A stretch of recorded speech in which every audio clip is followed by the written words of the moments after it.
Assalamualaikum warahmatullahi wabarakatuh. Alhamdulillahirrabbilalamin. Wassalatu wassalamu ala asrafil anbiya wal mursalin Sayyidina Muhammadin wa ala alihi wa sahbihi ajma'in. Rabbi israh li sadri wa yassir li amri wa hlul 'uqdatam min lisani yafqahu qawli, amma ba'du.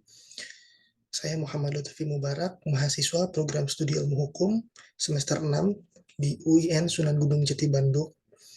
Video ini saya buat dalam rangka dengan tujuan untuk memenuhi ujian akhir semester pada mata kuliah praktik penanganan perkara perdata yang diampu oleh Bapak Wawan Mohwan Hariri SHMH dan Bapak Ahmad Jamaluddin SHMH. Saya aturkan terima kasih atas kesempatannya. Pada kesempatan kali ini, insya Allah saya akan menjelaskan bagaimana membuat surat gugatan dalam perkara perdata. Nah, sebelum kita memasuki bagaimana gitu ya tutorial ataupun tata cara membuat surat gugatan, perlu kita ketahui terlebih dahulu gitu ya, apa itu surat gugatan perdata. Jadi gugatan perdata itu adalah sebuah tuntutan gitu ya, hak yang di dalamnya terdapat sengketa. Nah, serta surat gugatan ini menjadi landasan dasar gitu ya pemeriksaan perkara yang nanti diajukan kepada ketua pengadilan negeri yang dituju gitu ya, di mana ada salah satu pihak sebagai penggugat dan pihak lainnya sebagai tergugat. Jadi jika terjadi sebuah kasus sengketa di mana kita ingin mengajukan gugatan, maka diperlukan apa yang disebut dengan surat gugatan, gitu ya. Nah, biasanya terdapat beberapa jenis gitu ya, yang termasuk dalam kasus ataupun sengketa dalam hukum perdata. Itu bisa hukum keluarga, hukum waris, hukum perikatan atau perjanjian gitu ya. Terus hukum perceraian, kekayaan, dan pencemaran nama baik. Nah, perlu kita ketahui bahwa cara membuat surat gugatan itu kita harus mengetahui terlebih dahulu gitu ya syarat formil ataupun syarat material dari surat gugatan itu sendiri. Nah, biasanya syarat material dalam suatu gugatan itu adalah syarat yang berkaitan dengan isi gitu ya, ataupun materi yang harus dimuat dalam surat gugatan. Nah, misalnya dalam hal ini syarat material itu bisa merupakan substansi gitu ya, substansi pokok dalam membuat surat gugatan. Nah, sedangkan syarat formil itu suatu gugatan itu syarat formil dari suatu gugatan itu merupakan syarat untuk memenuhi ketentuan tata tertib beracara gitu ya yang ditentukan oleh peraturan perundang-undangan. Nah, jika syarat formil tidak terpenuhi, maka gugatannya akan dinyatakan tidak dapat diterima atau NO ya, need on van klik verklaard atau pengadilan tidak berwenang mengadili. Nah, syarat material membuat surat gugatan, nah itu kita berkaitan dengan isi ya. Sebelumnya kita coba share screen terlebih dahulu surat gugatan yang telah saya buat. Contohnya ini sederhana gitu ya. Jadi kita bisa mencontoh gitu ya untuk memudahkan. Nah, pada dasarnya unsur-unsur dari surat gugatan gitu ya umumnya terdiri dari kop surat. Nah, di sini ada Mubarak and Partners Law Firm. Nah, di sini biasanya ada nama kantor hukum, misalnya kalau misalnya melalui kuasa hukum gitu ya, biasanya ada kop surat.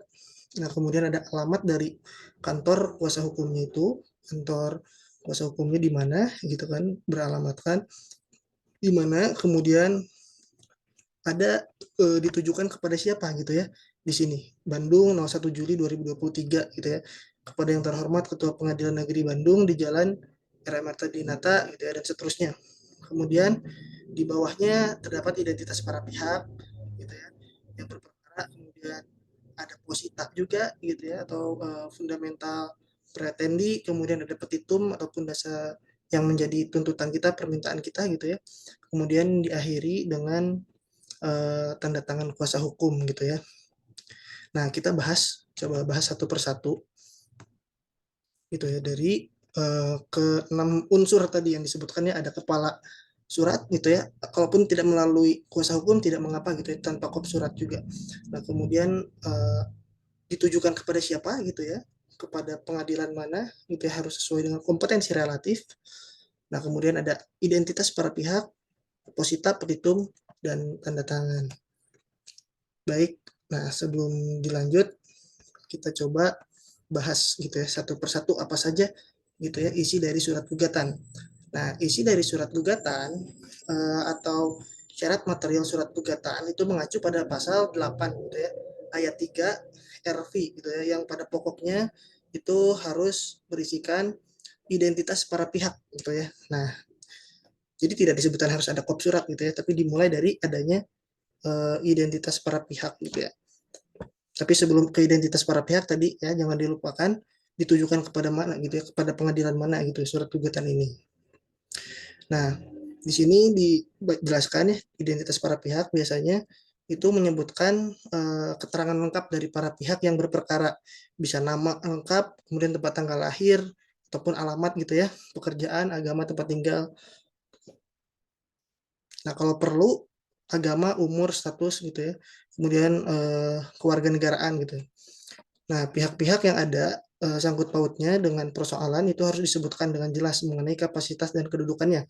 Misalnya di sini di surat gugatan yang saya buat, ini kan sudah ada ya kop suratnya, kemudian ada perihalnya ini surat gugatan, ada tanggal, jangan lupa tanggal dibuatnya surat gugatan itu misalnya di Bandung ini tanggal 1 Juli 2023 ditujukan kepada yang terhormat Ketua Pengadilan Negeri Bandung gitu ya di tempat misalnya. Nah, baru masuk ke identitas para pihak dengan hormat yang bertanda tangan di bawah ini saya sebagai kuasa hukum Muhammad Lutfi Mubarak, advokat berkantor di Jalan Antasari Raya nomor 22 gitu ya.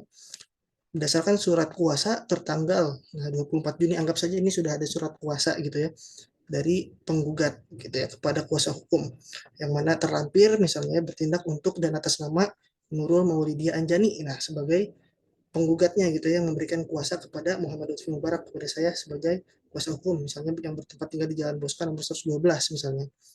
Nah, itu kan identitas para pihak, itu identitas penggugat gitu ya. Nah, di sini disebutkan gitu ya bahwa eh, penggugat ini Nurul Maulidi Anjani dalam hal ini telah memilih tempat kediaman hukum atau domisili di kantor kuasanya. Jadi memberikan kuasa kepada saya gitu ya Muhammad Lutfi Mubarak sebagai kuasa hukumnya untuk bisa mewakili gitu ya dan mengajukan surat gugatan ini gitu ya yang mana nanti disebut sebagai penggugat. Nah, di sini disebutkan juga dengan ini penggugat hendak mengajukan gugatan terhadap, disebutkan juga identitas tergugat, disebutkan namanya, tempat tinggalnya, ya. Nah, kalau ini bisa jadi kurang lengkap gitu ya, karena tidak ada tanggal lahir, misalnya warga negara, apalagi agama, status dan sebagainya, bisa dilengkapi gitu ya, disesuaikan dan harus diperhatikan juga, karena bisa nanti kalau misalnya ada kekeliruan gitu ya mengenai identitas para pihak, terutama tergugat itu nanti bisa dieksepsi gitu ya, dibantah gitu ya, sama tergugat. Kalau misalnya eh, cacat formil misalnya si ataupun cacat eh, material gitu ya, si surat gugatannya tidak memenuhi ketentuan sebagaimana mestinya gitu ya. Nah, di sini selanjutnya setelah identitas para pihak itu harus ada dasar gugatan atau posita gitu ya. Nah, di sini disebutkan. Jadi di posita itu berisi dalil-dalil konkret gitu ya tentang adanya hubungan hukum yang merupakan dasar-dasar dan alasan-alasan dari diajukannya suatu gugatan. Nah, posita itu biasanya terdiri dari dua bagian. Dari dua bagian ya. Yang pertama itu ada bagian yang menguraikan kejadian atau peristiwa gitu ya. Yang kedua itu bagian yang menguraikan tentang dasar hukumnya. Nah, itu bisa sebagai uraian tentang adanya hak gitu ya atau hubungan hukum yang menjadi dasar yuridis gugatan. Contohnya di gugatan yang saya buat misalnya. Ini kita bagian pertama itu menguraikan kejadian gitu ya atau peristiwa adanya hubungan hukum. Nah, di sini dijelaskan bahwa pada tanggal 20 November 2022 penggugat dan tergugat telah melakukan perjanjian pinjam meminjam uang sebesar 250 juta rupiah yang dituangkan dalam bentuk perjanjian di bawah tangan di tanggal 20 November gitu ya di hari itu. Nah, itu salah satu bentuk posita gitu ya, bagian yang merupakan kejadian ataupun peristiwa. Nah, dilanjutkan bahwa nah, dalam perjanjian tersebut di atas telah disepakati bahwa tergugat akan melakukan pelunasan utangnya kepada penggugat selambat-lambatnya pada tanggal 21 Februari 2023 sebagaimana tertuang dalam pasal 3 Perjanjian Akuo. Nah, jadi ya selain peristiwa di paragraf ini dijelaskan juga gitu ya dasar hukumnya itu tadi pasal 3 Perjanjian Akuo gitu ya. Nah, karena dalam hukum perjanjian gitu ya terdapat asas pacta sunt servanda gitu ya yang mana eh, apa yang diperjanjikan oleh para pihak menjadi undang-undang bagi mereka gitu ya yang menyepakatinya. Nah, bahwa ternyata sampai batas waktu yang telah ditentukan di atas, tergugat tidak melakukan kewajiban hukumnya untuk membayar lunas gitu ya atas utangnya tersebut kepada penggugat. Jadi disebutkan gitu ya si kronologis dari peristiwa hukumnya gitu ya, fakta hukumnya di dalam posita gitu ya.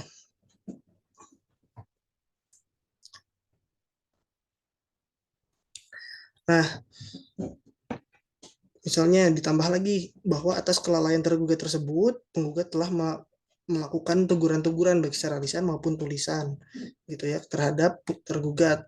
Nah, misalnya akan tetapi tergugat tidak mengindahkannya, ya, bisa berupa somasi gitu ya kalau tertulis.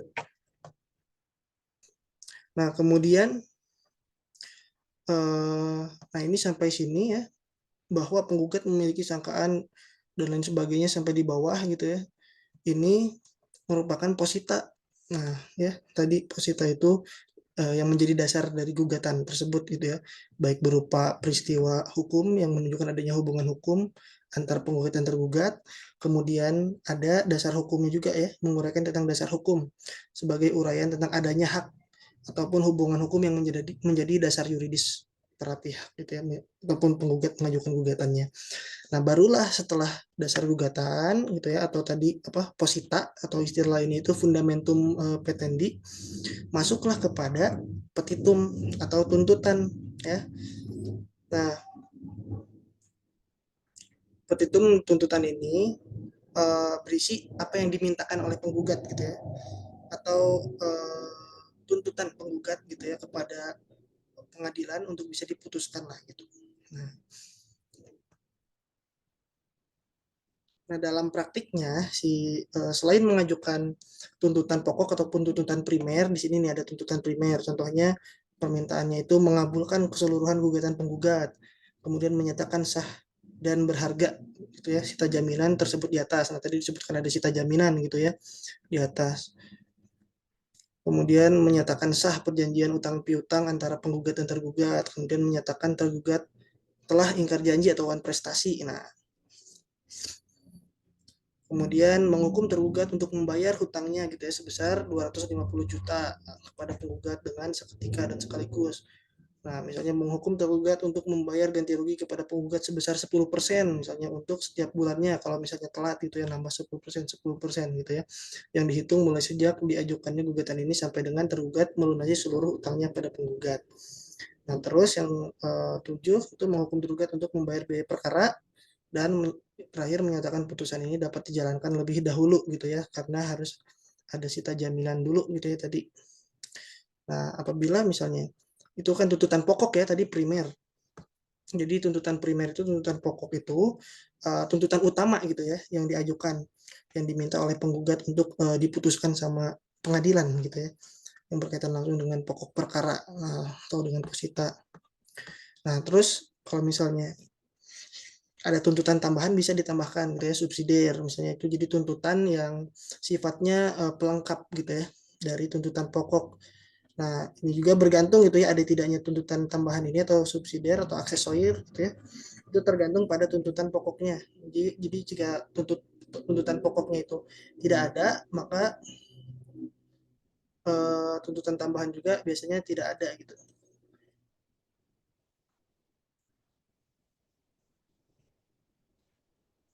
Nah, kalau subsidiar ini sebenarnya tuntutan pengganti ya. Nah, kalau misalnya tadi tuntutan tambahan itu aksesorir. Nah, kalau subsidiar ini tuntutan pengganti yang apa namanya fungsinya itu untuk menggantikan tuntutan pokok gitu apabila tuntutan pokoknya ditolak pengadilan gitu ya. Jadi sebagai tuntutan alternatif lah subsidiar itu. Tuntutan alternatif kalau misalnya tuntutan pokok yang tadi 8 di atas ini tidak apa namanya tidak di, tidak diterima gitu ya sama pengadilan.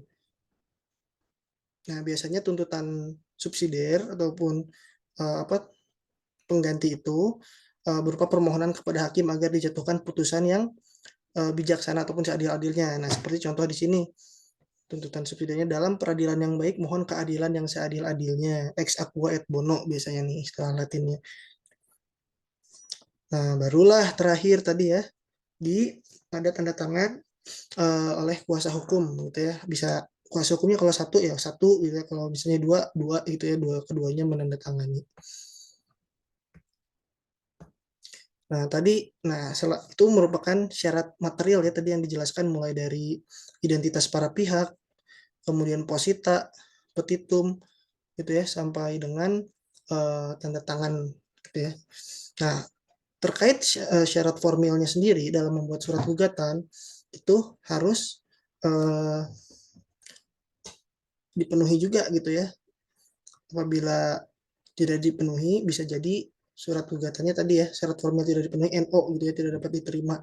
Nah, yang pertama syarat formil itu tidak melanggar kompetensi ataupun kewenangan relatif dari pengadilan.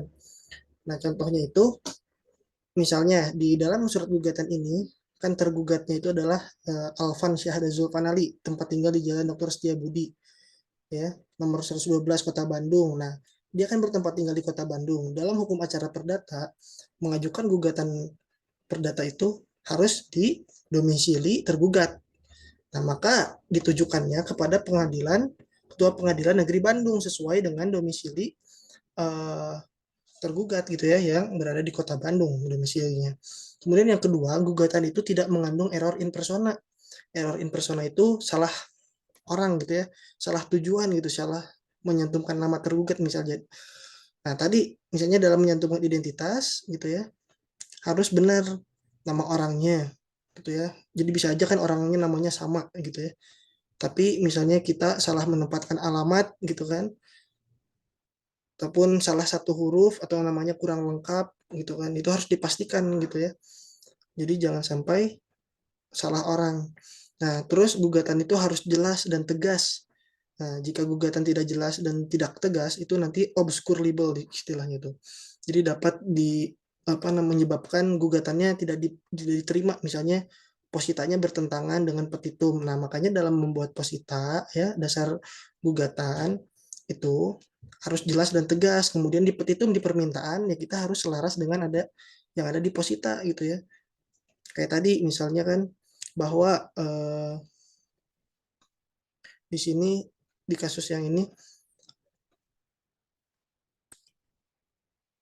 di positanya disebutkan bahwa saudara Alvan itu telah melakukan one prestasi gitu ya dengan telah membayar utangnya gitu ya dalam perjanjian utang piutang, kemudian telah diperingatkan, telah disomasi gitu beberapa kali tapi tidak ada tanggapan, maka di petitumnya pun disebutkan juga gitu ya bahwa perjanjian utang piutangnya misalnya sah gitu ya antara penggugat dan tergugat. Nah, terus eh, yang keempat itu tidak nebis in idem. Artinya jadi gugatan ini nggak boleh eh, diajukan untuk kedua kalinya gitu ya apabila subjek ataupun objek dan pokok perkaranya sama di mana perkara pertama misalnya udah ada putusan yang ingkrah gitu ya. Nah, terus yang kelima itu gugatannya tidak boleh prematur. Misalnya belum saatnya menggugat sudah menggugat gitu ya.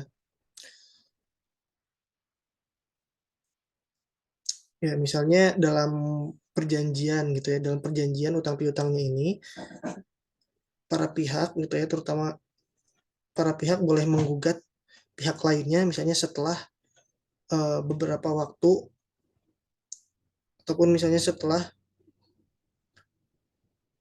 pelunasannya lewat waktu. Misalnya di sini penggugat kan tidak mungkin mengajukan gugatan apabila uh, tergugat masih memiliki waktu untuk membayar gitu ya utang piutangnya. Nah, kemudian tidak menggugat hal-hal yang telah dikesampingkan misalnya gugatan kadaluarsa. Nah, terus yang ketujuh itu apa yang digugat sekarang itu masih dalam proses peradilan. Nah, jadi ketika perkara yang digugat sudah pernah diajukan dan sedang proses banding atau kasasi, itu berarti waktunya tidak tepat ya. Nah, barangkali itu saja gitu ya. Bagaimana membuat surat gugatan. gitu ya, sederhana gitu ya, yang memenuhi syarat formil maupun syarat material gitu ya, yang mana di dalamnya tadi gitu ya, unsur-unsur dari surat gugatan pertama itu ada biasanya gitu ya, ada kepala surat atau kop surat, kemudian ada ditujukan untuk siapa gitu ya, sesuai kompetensi atau kewenangan relatif pengadilan, kemudian ada identitas para pihak gitu ya, di sini dijelaskan identitas para pihak, sebutkan penggugatnya siapa gitu ya, alamatnya di mana, serinci mungkin, sejelas mungkin, tergugatnya siapa gitu ya, identitasnya disebutkan serinci mungkin, kemudian ada posita gitu ya, dasar gugatannya apa, peristiwa hukumnya seperti apa ya gitu ya, dijelaskan dengan bahasa hukum gitu ya. Kemudian setelah posita dasar gugatan itu masuk ke petitum gitu ya, tuntutan ataupun permintaan yang ingin diputuskan oleh majelis ataupun oleh pengadilan gitu ya, yang mana petitum ini harus selaras dengan posita gitu ya, harus seia sekata gitu ya. Kemudian diakhiri dengan tanda tangan kuasa hukum ataupun tanda tangan penggugat. Nah, demikian barangkali yang bisa saya sampaikan mengenai tutorial membuat surat gugatan ya. Nah, nanti untuk filenya saya coba cantumkan di deskripsi gitu ya, sebagai contoh bagi yang menonton video ini gitu ya, untuk bisa belajar lebih jauh mengenai bagaimana cara membuat surat gugatan. Nah, barangkali itu yang bisa saya sampaikan. Mohon maaf apabila ada kekurangan dan kesalahan, karena sejatinya sempurna dan hanya milik Allah Subhanahu wa taala. Wassalamualaikum warahmatullahi wabarakatuh.